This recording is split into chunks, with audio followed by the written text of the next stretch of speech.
सोमनाथ सूर्यवंशी यांची मॅटर आज असताना इफेक्टिव्ह हिअरिंग ज्याला म्हणतो तसं असताना आज झालं.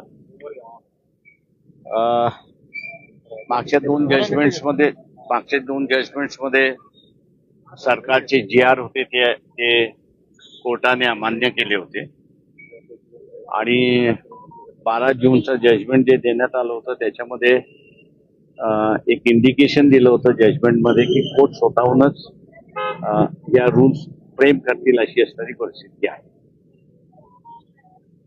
एक त्याच्यातला भाग म्हणून आहे असं मी त्या ठिकाणी मानतोय की कोर्टाच्या ह्या निर्णयाला लक्षात घेता शासनाने स्वतःहूनच एक रेझोल्युशन आणलं ज्याला म्हणता येईल की ते असं म्हणतात आहेत की कायदा करण्याची गरज नाहीये, रेझोल्युशन वरती चालून जाईल. आम्ही असणारं जे आहे त्याच्यामध्ये असणारं कोर्टाला एक सांगितलंय की नियम झाल्याशिवाय रेझोल्युशनला अर्थ नाही, रेझोल्युशनला कायदेशीर अर्थ नाही.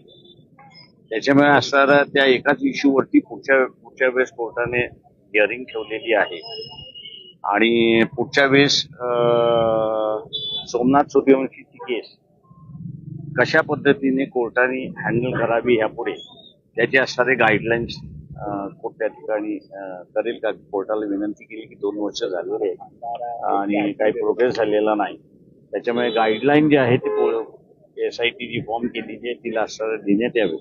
तर कोर्टाने ही मागणी आमची असताना मंजूर केली की पुढच्या तारखेला 3 आठवड्यानंतर आहे की